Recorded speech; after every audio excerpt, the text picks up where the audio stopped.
This week I learned, who cares? The NFL is back.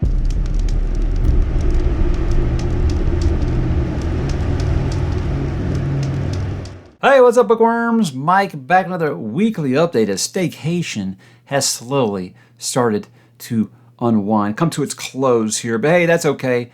It is football season, and I'm very, very excited. Today is the start of the regular season for my personal team. And if you guys don't like the NFL, I'm sorry. I do. I'm not going to talk about it a ton on here. Talk about that on another channel. But hey, I am very, very excited because today is going to be a great day, at least until about the third quarter when you're mad at your team and you're never watching again. Guys, fun week, and we're going to talk about it one by one here. Begin, like usual, talking about what am I reading. I am almost done with Gate of the Feral Gods by ℙ𝕦𝕤𝕤𝕤. This is book number 4 in the Dungeon Crawler Carl series. Gotta be straight with you. I don't feel like there's much of a change.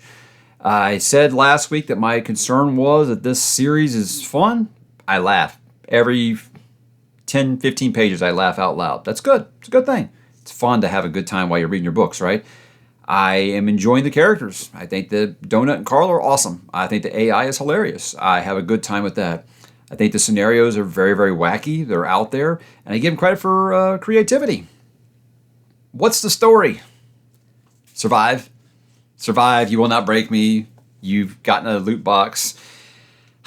I don't know at this point if I'm going to get what I want out of the series. Definitely am sticking by my promise to continue with this series, but everyone keeps telling me each book is, well, next book the story starts, next book the story starts, and I don't know exactly what it is I want. I just don't know if every single thing. It's like I'm reading somebody's Final Fantasy boss battles. That's all I'm doing. It's just boss battles, crazy battles. Here's your power up.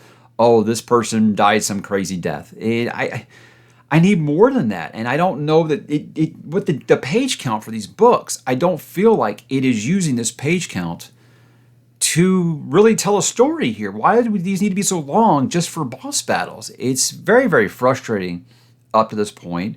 And I mean, I like the book. It's probably my second favorite in the series right now. It's just that same overlying problem for me does still persist, is that I want a storyline. Carl trying to kill an admin. That's not something that's like, oh wow, the game has changed now. It's not any different. I'm laughing. I'm having a good time. I'm never miserable while I'm reading the books. I just wish there was some kind of plot that really made me want to grab the next book as soon as I finish. And right now I don't. I'm like, okay, it's like I'm binging a video game and it's time to stop after I finish. That might be all lit RPG is. And I went into this saying it might not be the genre for me. I love how self-aware it is. I love the humor. I love all the pop culture references. It's a good time. I have a good time while I'm reading a Dungeon Crawler Carl book. I really, really am. That's why I'm going to continue. Just feel like this could go from a series that I like to a series that I love if it really dove in deep to the character development, if it really has some kind of great, great story wrapped around more than just survive and get to the next floor. It keeps on teasing about this 9th floor since we've been doing since the first book. And then what? I feel like it's just going to be crazier boss battles. That's really all it's going to be. So I don't know. I'm still hopeful that happens. But if it doesn't, again, it's okay if I like the series. I don't have to adore the series like a lot of people do. And I know a lot of people be like, well, you're not enjoying it because you're not listening to it on the audiobook. I am enjoying it. I am enjoying it. I wish people would stop saying that. I am enjoying it. Again, the things that aren't there is what I want this to have. And I'm just worried that that's just not the kind of series it is. Again, I'm not a lit RPG reader. That might not be what they do in these books. It's just about building up your character level and your achievements and your rewards and your abilities. That might be it. So I think the dialogue's great. I think the cast is fun. I'm having a great time with it. Story is still a 5 out of 10 for me, and that's really a bummer. Really hoped it was going to take off and do something a little different. So again, you can take that as me saying, oh, you're just not enjoying that series. I am enjoying the series. I'm enjoying it. I just don't love it like everybody else does. And it has nothing to do with the audiobook, I promise you. Because it could have the greatest performance of all time, and it's not going to change the fact that, well, there's still no storyline that I'm really, really wanting. A bigger, deeper storyline. It's just not there. So, actually, book 5 is where all these things that you want to happen, which is what I heard after book 3 with book 4. So, there we go. There it is. I am enjoying the book. I know it doesn't sound like it, but I am. I think I'm just getting frustrated with people who are acting like because I'm not listening to it on Audible, that's why you don't think it's amazing. I really don't think that's it. I know that I have a schedule, guys, and I always keep to my schedule. And I have people sometimes that are like, you need to be more spontaneous. If you want to mood read something, you should just go ahead and do it. Well, damn it, I did that. I did that because I picked this up and I just started reading it, and I'm 150 pages in now. The more I thought about it, I was like, look, I'm very excited about this. One of my most anticipated books of the year. I'm very, very excited. Yes, I had issues with book one. I liked book one a lot. Again, that gets buried. I think with this, I realized it was spooky season coming up. I wasn't going to get to this, especially because I got Empire of the Dawn at the beginning of November. I was like, I'm not going to get to this before release date. And that's kind of bullshit. I'm extremely fortunate to get this review copy this early of one of the most anticipated books of the year. And you're really just not going to read it because other reasons?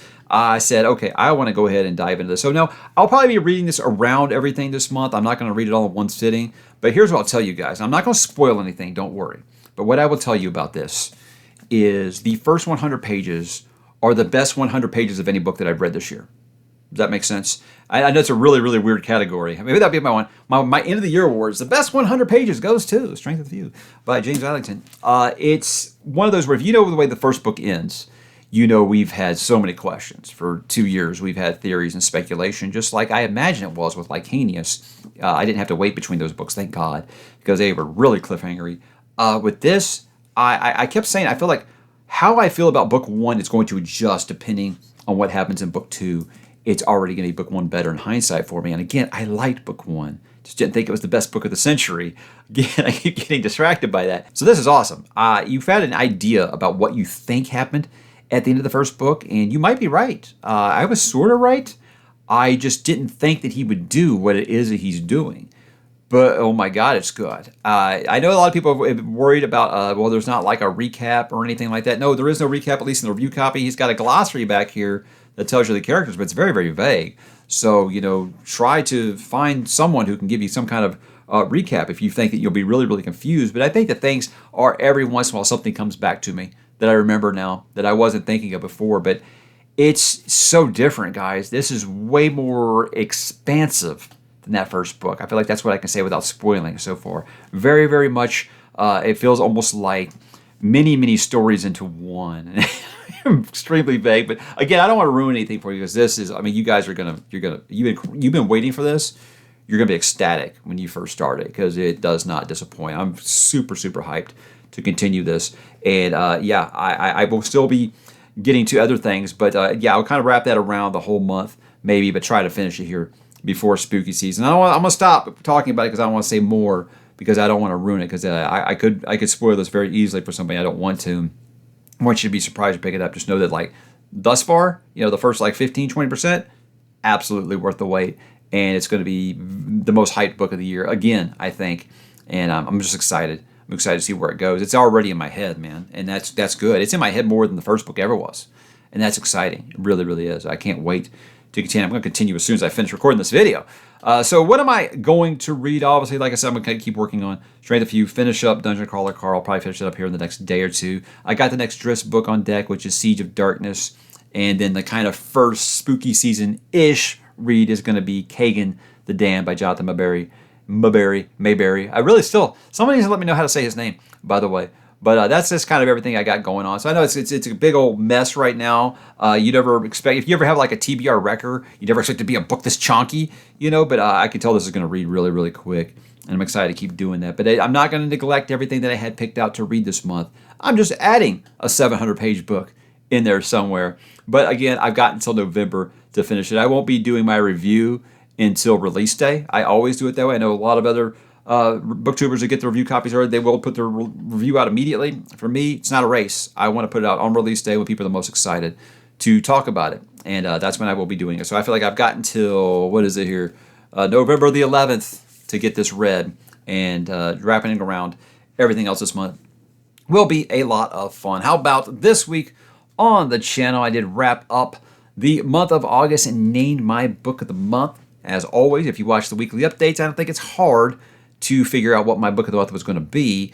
but I think my reasoning might have been a little strange to some people. But yeah, it was not a very easy pick. I don't count rereads, so I wasn't going to pick Conan. But it was one of those where like it's well deserved, and you want to talk about a book that's in your head. That is absolutely a book that's in my head, and it forces me to be a different type of reader than I usually am with science fiction.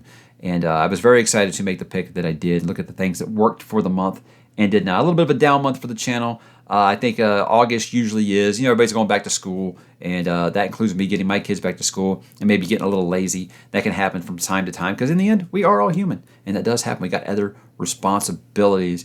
I talked about why I sometimes put off reading the popular book series. This was just one, not quite like I did a video recently where it was like, when it's okay to DNF a popular series. This isn't quite the same.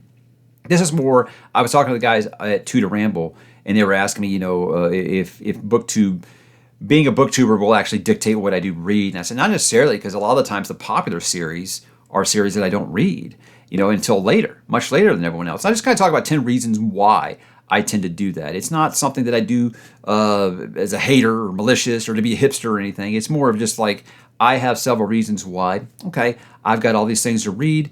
I want to make sure those take priority, but there are other reasons as well. Be it the series is too long, be it it's an author that doesn't really click for me, be it just sometimes, the hype train can just be a little off the rails sometimes. So I talk about all those reasons, and again, it's kind of your mileage is going to vary on that. That's going to be different, I think, for everybody, especially if you are not a content creator and you aren't influenced by any of those things. Maybe you will have a different method. Some people want to read everything that everyone else is reading because FOMO is real. I don't bow to FOMO at all times. Sometimes I have it, but I'm very much about my schedule. You guys know this, but there are times where I'm like, yeah, why don't I wait and see on this series? That's kind of the whole point of that video there. Did my NFL preview with Josh and Brian from BellTube, Ref Fury Books. We did our NFL preview over on Mike's Media Reviews. We trimmed it down to about an hour and a half this year. We didn't have Armin with us, so it was a little shorter than usual. Great time and great conversation. We go through all the divisions, pick all the division winners, the wild cards, the MVP, the defensive and offensive player of the year, all that stuff. Who's the first coach to get fired? We are all very big football fans, and it was a fun conversation. So if you guys like American football at all, like I do, I know some of you are mad right now. Sorry, it's Texas, man. It's a religion out here.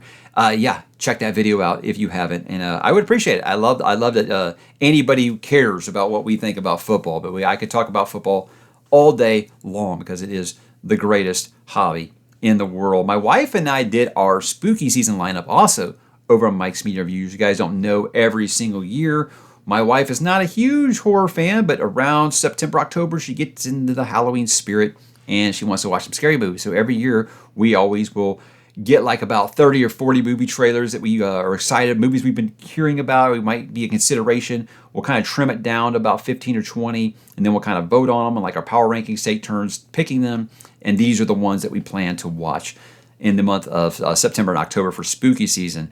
And that lineup announcement is out, and it's been some really interesting comments so far. People seem to be very, very high on the movies we picked this year. I know last year was a lot of, oh, this is crap, oh, you're going to hate that. This one's a lot. You got some bangers on that list, so I'm excited about it. I took a lot of recommendations this year from some viewers on Twitter and some comments and things like that I probably wouldn't have checked out before because my wife and I are very iffy on A24. Sometimes we love them, sometimes we hate them.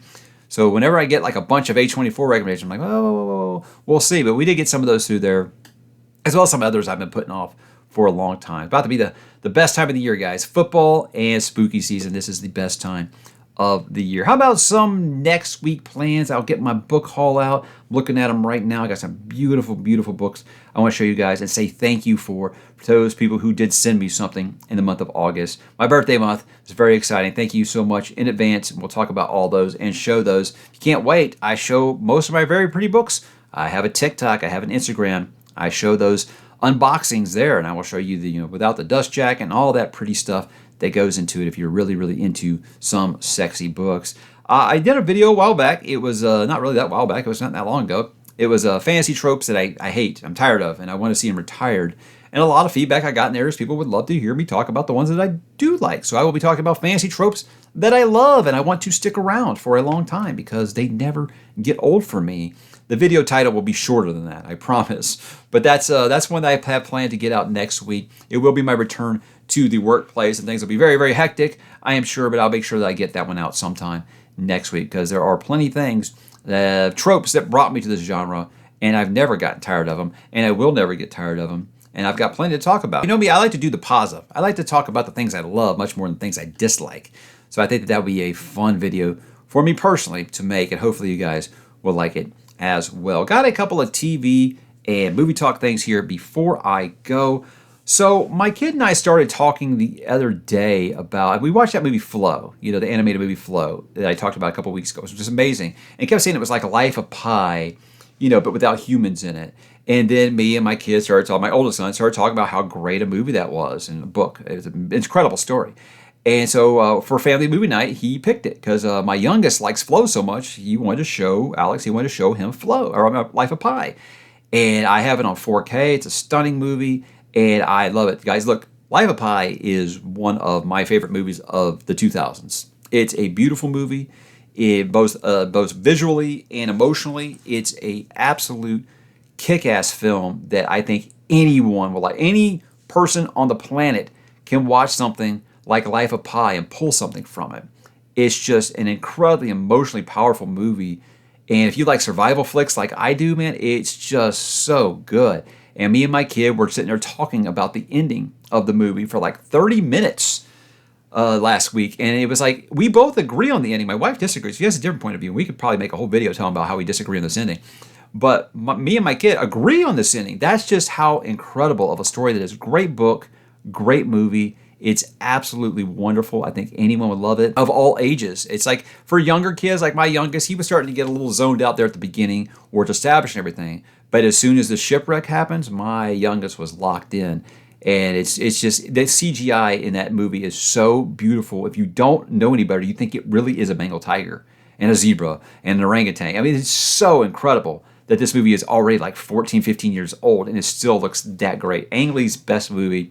Even better than Crouching Tiger. I said it. I love this movie. It is beautiful. It is stunning. And I could watch it over and over and over again. And it just made me want to read the book more. So I think if you don't take anything out of Life of Pi, especially if you're a faith-based or a spiritual person, I think you'll find all kinds of things to take out of that movie. And it's something that people still are talking about today. People are still talking about the interpretation of the book and the movie, about that island, about the ending. There's so many things in that story that just hit right here. It's one of the rare books that really just move you. And I think the movie will too. The movie will absolutely just change the way that you look at what can be done in filmmaking. And it's hard to believe that this movie is this old already, has aged as well. Absolutely worth the price to upgrade to 4K if you haven't. Watch it today if you haven't. It's incredible. I can't say enough about it. So the thing was, it really came out of this, as I said, I love survival stories. And that's one of the things I loved about Life of Pi. And we got Paramount Plus for free for a year because there's some deal that something that we bought, and they gave us Paramount Plus for free for a year. And I was like, well, I've already watched. I'm about done with Yellowstone. I've watched enough of the Taylor Sheridan stuff. I've watched 1883. I'm good. I don't think I need to watch any of that. So I guess I got the Jackass movies on there. We could watch those again, right? So I was just kind of thumbing through it, and I saw Survivor, the TV show. I never watched this show once. I stayed away from when that whole explosion happened. I stayed away from it. And here's the reason.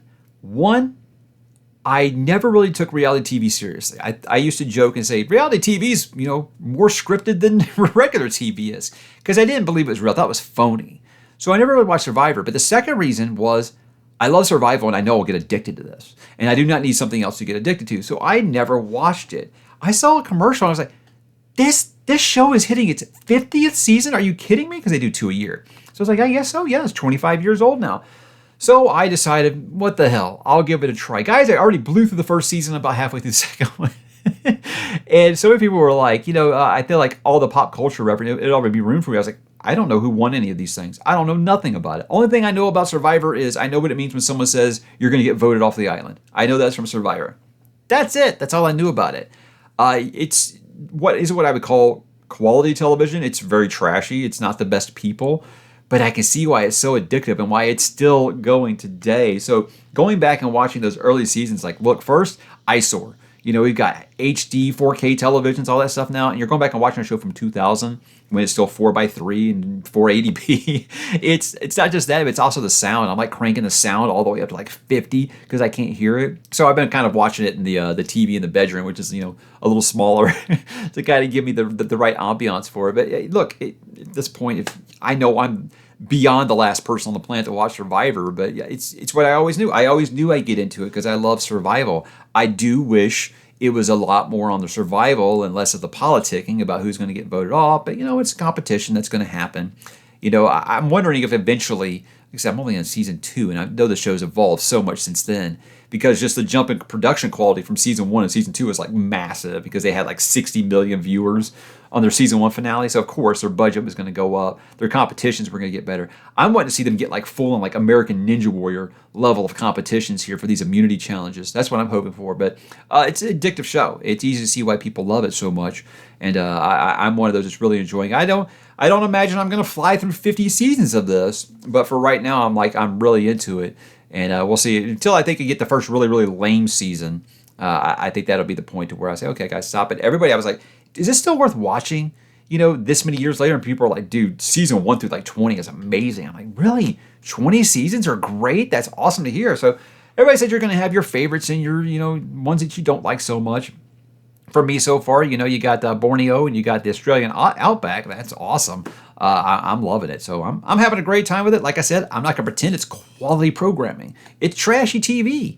But sometimes, you know, you need a little popcorn to go with your steak, right? And I think this is definitely one that I knew I would like it if I gave it a chance. And that's why I kind of put it off for all these years. But, you know, daggone it, Paramount Plus for free. You know, you really can't beat that for free. But yeah, with football season coming around, I'm pretty sure that how fast I'm watching is going to kind of slow down a little bit. But it's kind of funny how talking about Life of Pi led me into watching Survivor. It's just so weird because, you know, besides there's someone trying to stay alive, I don't really think there's much comparisons to be made there. But a very, very interesting week for that alone. But guys, that was my week. I'd love to know what you guys are up to. If you had a great holiday, if you are in the States and you do celebrate, I hope that everything is going great with you guys. I want to know what you're up to. What are you reading? What are you watching? What are you listening to? What are you playing? Drop in the comments, guys, and let me know. And I will talk to you there.